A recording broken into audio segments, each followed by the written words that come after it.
بسم اللہ الرحمن الرحیم۔ ناظرین السلام علیکم، میں ہوں آپ کا میزبان صاحب شاکر وفاقی دارالحکومت اسلام آباد سے کچھ تازہ ترین اطلاعات اور اہم خبریں آپ سے شیئر کرتے ہیں۔ کچھ اہم ترین ڈیولپمنٹس ہیں۔ پاکستان تحریک انصاف کے چیئرمین عمران خان صاحب کی رہائی کے امکانات روشن ہو گئے ہیں۔ جی ہاں بالکل، رہائی کے امکانات روشن ہو گئے ہیں۔ اس کی ڈیٹیل آپ کو میں دوں گا۔ بہت ہی اہم خبر ہے، اہم ڈیولپمنٹ ہے، اور شاید اسی لیے جب عمران خان صاحب کی رہائی کے واضح امکانات ہو گئے ہیں تو اسی لیے یہ جو سائفر کا ڈرامہ ہے یہ کیا گیا، اور پھر آفیشیل سیکرٹ ایکٹ جس طریقے سے، جس متنازع طریقے سے راتوں رات آنن فانن سارا کچھ کیا گیا، وہ اب چیزیں سامنے آ رہی ہیں۔ اس کی وجہ یہ ہے کہ 15 جماعتی حکمراں اتحاد ایک بہت بڑی لمبی چوڑی پلاننگ کرتا رہا 16 مہینے تک عمران خان صاحب کو اور پاکستان تحریک انصاف کو ختم کرنے کے لیے، لیکن وہ تو کامیاب نہیں ہو سکا، اور اب نگراں حکومت آ گئی، یہ کاکڑ حکومت ہے۔ اور آپ کو پتہ ہے کہ نگراں حکومت جو ہے وہ تو ہوتی ہی بیساکھیوں پہ ہے، اور وہ بیساکھیوں کے تحت فرمائشی پروگرام سارے کے سارے کر رہی ہے، اور یہ بالکل توقع نہیں تھی، کیونکہ جو 15 جماعتوں کی حکومت تھی جس میں منجھے ہوئے بیٹسمین تھے، انہوں نے یہ حرکت نہیں کی، اور وہ ایک شرارت کر کے چلے گئے ہیں۔ آفیشیل سیکرٹ ایکٹ والی شرارت انہوں نے کی، آرمی ایکٹ میں ترمیم والی شرارت انہوں نے کی، وہ آخری دنوں میں انہوں نے کیا۔ یہ سارے کے دونوں قانون پاس کروائے، اور وہ بھی چند لوگ تھے قومی اسمبلی میں اور سینٹ میں جن لوگوں نے یہ بل پاس کیا، اور اس وقت بھی سوالات اٹھائے گئے کہ جناب یہ ہو کیا رہا ہے، چند لوگ جو ہیں وہ 25 کروڑ عوام کا فیصلہ کر رہے ہیں، اور یہ آفیشیل سیکرٹ ایکٹ جو ہے یہ کہاں سے لیا گیا ہے؟ یہ اپنے مخالفین کو دبانے کے لیے، پولیٹیکل وکٹمائزیشن کے لیے ایک بہترین ٹول کے طور پر استعمال کیا جاتا ہے، اور یہی ایکسرسائز جو ہے جن ملکوں پہ ہم تنقید کرتے ہیں، شدید ترین تنقید کرتے ہیں کہ وہ ملک جو ہیں وہ اپنے مخالفین کو، اپنی مینارٹیز کو کچلنے کے لیے وہ یہ قوانین استعمال کرتے ہیں، وہی قانون ہم نے اپنے یہ 15 جماعتی حکمراں اتحاد جو ہے وہ ترمیم کر کے چلی گئی، اور ایک نفرت کا، ایک شرارت کا، شیطانی قسم کا ایک پودا لگا کے وہ گئی ہے۔ اسی لیے صدر مملکت ڈاکٹر عارف علوی صاحب نے، اب ایک اور بھی آپ کو بتا دوں کہ ایک طرف جو امینڈمنٹ کی تھی، ایک ترمیمی بل تھا پاکستان پینل کوڈ فوجداری قوانین میں ترمیم، اور پولیس کو اختیارات دیے تھے، پولیس گردی کے اختیارات دیے تھے، تو صدر مملکت نے وہ قانون بھی، وہ بل بھی واپس کر دیا تھا، اس پہ بھی دستخط نہیں کیے تھے، اور اسی طریقے سے یہ دونوں بل بھی انہوں نے روکے رکھے، اور ان کو کہا گیا۔ اب ایک جھوٹ پکڑا گیا، جھوٹ یہ پکڑا گیا کہ صدر مملکت نے جب اپنے پرنسپل سیکرٹری کو کی سروسز سرنڈر کی، اور انہیں لیٹر بھیج دیا کہ اس کو مجھے نہیں چاہیے اسٹیبلشمنٹ ڈویژن، ان کو واپس بلا لے، اور اپنے لیے نئی پرنسپل سیکرٹری کا انہوں نے بتایا کہ ان کو اپوائنٹ کیا جائے، تو وقار صاحب نے یہ کہا کہ وہ جو بل ہیں، وہ بل جو ہیں وہ صدارتی چیمبر میں پڑے ہیں، یہ انہوں نے بات کی اپنے خط میں، اور میرے پاس نہیں آئے۔ تو کچھ ہی دیر کے بعد اٹارنی جنرل نے یہ بتایا کہ وہ بل جو ہے وہ وزیر اعظم آفس پہنچ چکے ہیں، وزیر اعظم آفس واپس آ گئے ہیں۔ تو یہ تضادات آپ دیکھ لیں کہ اگر وقار صاحب یہ کہہ رہے ہیں، ہو سکتا ہے وقار صاحب بھی سچے ہوں، تو پھر وقار صاحب کے پاس بھی نہیں تھے، صدارتی چیمبر میں تھے، تو صدارتی چیمبر سے وہ وہاں کیسے پہنچ گئے؟ اس کا مطلب یہ ہے کہ درمیان میں کچھ نہ کچھ گڑبڑ ہے، اور بجائے اس کے کہ اس معاملے میں فوری طور پہ حکومت گزٹ نوٹیفیکیشن واپس لے، بلکہ وہ مختلف اتھارٹیز کے ساتھ جا کے ان کے نمائندے ملاقاتیں کر رہے ہیں، اور ملاقاتیں کر کے کہہ رہے ہیں کہ نہیں صدر مملکت ٹھیک نہیں ہے، ہم سچے ہیں، اور ان کے پاس ثبوت کوئی بھی نہیں ہے۔ تو اب آہستہ آہستہ چیزیں باہر آ رہی ہیں۔ تو صدر مملکت ڈاکٹر عارف علوی صاحب نے، جو کہ عمران خان صاحب کے اوپنر بیٹسمین ہیں، ان کے بارے میں یہ تصور کیا جاتا تھا کہ یہ ایک ڈینٹل سرجن ہے، ڈاکٹر ہیں دانتوں کے، ان کو کیا پتہ پالیٹکس کا۔ تو انہوں نے وہ کام کر دیا ہے کہ پوری دنیا میں اب ان کی جگ ہنسائی ہو رہی ہے، اور یہ پوری دنیا میں صفائی دیتے پھر رہے ہیں۔ اب آتے ہیں پاکستان پیپلز پارٹی کی طرف۔ پاکستان پیپلز پارٹی چاہیے تو یہ تھا کہ وہ اس سلسلے میں پریزیڈنٹ کے ساتھ کھڑی ہوتی، جیسے فرحت اللہ بابر صاحب نے ایک جاندار قسم کا رول ادا کیا۔ انہوں نے پارٹی پوزیشن سے ہٹ کے ماورائے پارٹی ایک ڈیموکریٹ کا رول ادا کیا، اور ایک سیزنڈ پولیٹیشین کا رول ادا کیا، اور انہوں نے سپورٹ کیا پریزیڈنٹ علوی صاحب کو۔ جبکہ دوسری جانب جو پیپلز پارٹی کے چھوٹے رہنما ہیں،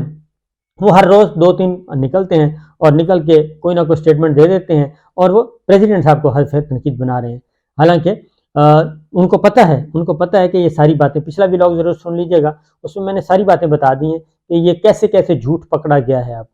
اب یہ اس کے اندر سے کوئی نہ کوئی اور بھی برآمد ہوگا، کیونکہ 2-3 افسر اور بھی اس میں سے برآمد ہوں گے، لیکن چونکہ یہ ذمہ داری تھی پرنسپل سیکرٹری کی، اگر پرنسپل سیکرٹری ایوان صدر کو معاملات کو کنٹرول ہی نہیں کر سکتا اور اس کے ناک کے نیچے یہ حکم عدولیاں ہو رہی ہیں، تو پھر واقعتاً ایسے پرنسپل سیکرٹری صاحب کی ضرورت نہیں ہے۔ یا تو پرنسپل سیکرٹری صاحب ضرور کلیئرلی بتا دیں، واضح طور پہ بتا دیں کہ بھئی کون ہے اصل کلپریٹ، کون ہے، تو ان کا بتائیں گے تو معاملات کھل جائیں گے۔ بہرحال اب آگے بڑھتے ہیں، یہ تو ابھی تنازع چلے گا، اور رضا ربانی صاحب پہ افسوس ہے کہ وہ کہتے ہیں کہ انکوائری ہونی چاہیے صدر مملکت کی۔ تو صدر مملکت کی انکوائری کیوں ہونی چاہیے؟ اصل معاملہ یہ ہے کہ گزٹ نوٹیفیکیشن نگراں حکومت پہ تنقید ہونی چاہیے، نگراں حکومت کو کہنا چاہیے گزٹ نوٹیفیکیشن واپس لیں، کیونکہ سینئر موسٹ تمام جو قانون دان ہیں وہ سب کے سب اس بات پہ متفق ہیں کہ یہ اب متنازع ہے، اور انتہائی متنازع جو ساری پروسیجر ہوا ہے، اس کو ری ایڈریس کرنے کی ضرورت ہے۔ سپریم کورٹ بار ایسوسی ایشن کے صدر عابد زبیری صاحب بھی یہی کہتے ہیں، علی ظفر صاحب بھی یہی کہتے ہیں، ڈاکٹر بابر اعوان بھی یہی کہتے ہیں، سلمان اکرم راجہ صاحب ہیں، اور دیگر سردار لطیف خان کھوسہ صاحب ہیں، یہ سارے کے سارے وکلا جو ہیں اس بات پہ متفق ہیں۔ بہرحال آگے بڑھتے ہیں، کیونکہ یہ معاملہ ہے اصل میں سائفر اصل میں یہ بات جو ہے عمران خان صاحب کی رہائی ہونی ہے توشہ خانہ میں رہائی ہونی ہے، اس کے لیے یہ کچھ نہ کچھ کرنے کی ضرورت تھی۔ القادر ٹرسٹ میں ہوا نکل چکی ہے، القادر ٹرسٹ والے کیس میں اب آپ نے کبھی نام بھی نہیں سنا ہوگا، اب سائفر ہو رہی ہے۔ شاہ محمود قریشی صاحب کو اٹھایا گیا تو شاہ محمود قریشی صاحب کو 24 گھنٹے بعد جب پیش کیا، 24 گھنٹے نہیں بڑھتے 48 گھنٹے بعد، پہلے 1 دن کا ریمانڈ، پھر کل واپس دوبارہ لے کے آئے، تو انہوں نے اپنے وکلا کو بتایا، پہلے تو یہ ان کیمرہ ہیئرنگ ہو رہی ہے، اس سے آپ اندازہ کر سکتے ہیں کہ ان کیمرہ ہیئرنگ کا مطلب کیا ہوتا ہے، کہ بالکل خفیہ رکھا جائے چیزوں کو اور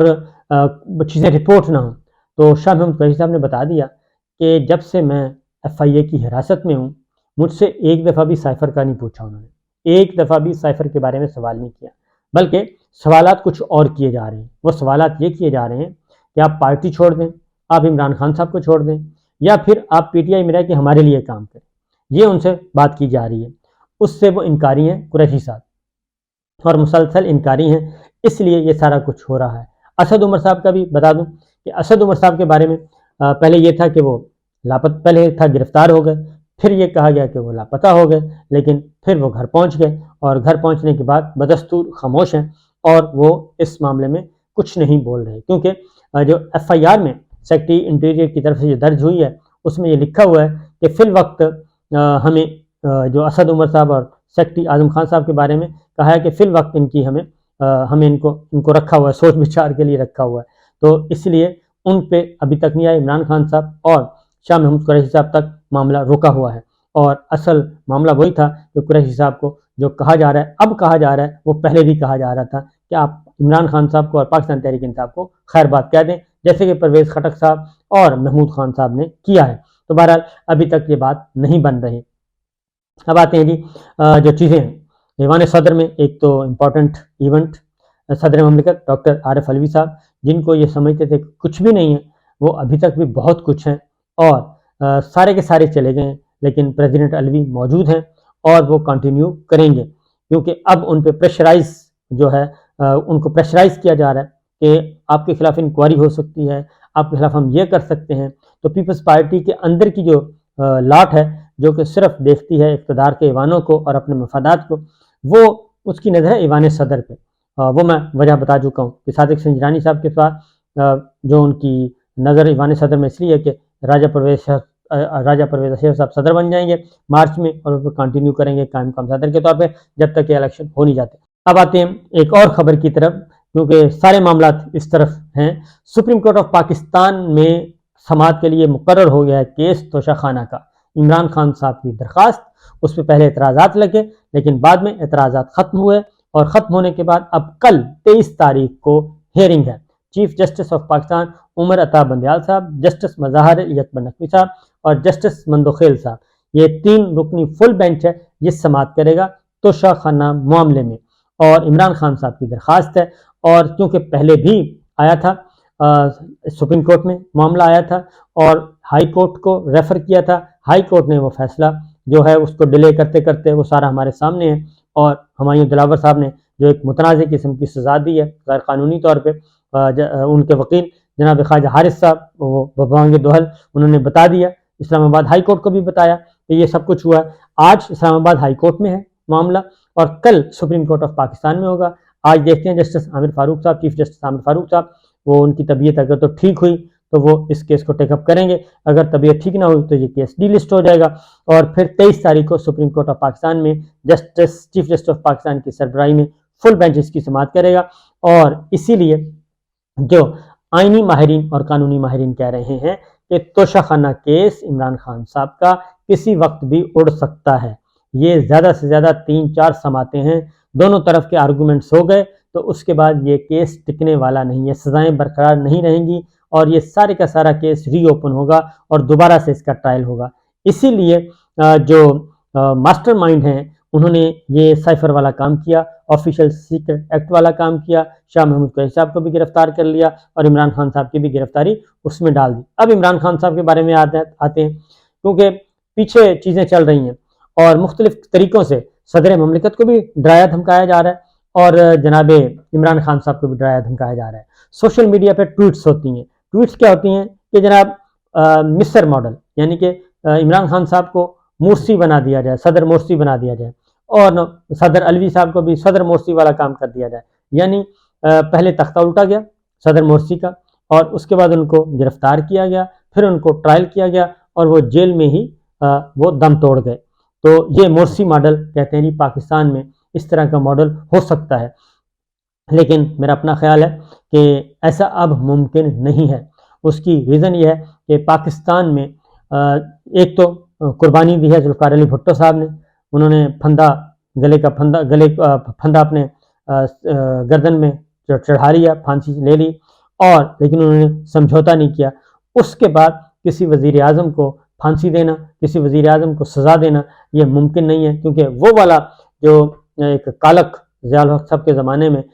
لگی ہے وہ ابھی تک دھل نہیں سکی اور وہ نفرتیں ابھی تک ختم نہیں ہو سکی. دوسرا محترمہ بے نظیر بھٹو، ان کی جان نہیں بچائی جا سکی اور وہ دہشت گردی کا شکار ہوگی. اس لیے میں نہیں سمجھتا کہ اب ایک اور غلطی کی جا سکتی ہے دانستہ یا نادانستہ کہ عمران خان صاحب منتخب وزیر اعظم، منتخب لیڈر اور سب سے بڑی سیاسی جماعت کے رہنما، ان کو مورسی بنایا جا سکتا ہے. اس لیے ان کے ساتھ بھی معاملات یہی ہو رہے ہیں کہ جناب آپ پاکستان چھوڑ دیں اور پاکستان چھوڑ دیں، سیاست چھوڑ دیں، سیاست سے علیحدہ ہو جائیں، پاکستان تحریک انصاف باقی رہنماؤں کے حوالے کریں، ان کو اقتدار میں آنے سے کوئی نہیں روک سکے گا. ہم اس بات کی گارنٹی دیتے ہیں. لیکن عمران خان صاحب وہ کہتے ہیں کہ کمپرومائز کرنے سے بہتر ہے میں 2-4 سال بیرون ملک جا کے جینے سے بہتر ہے میں 20-25 سال جیل میں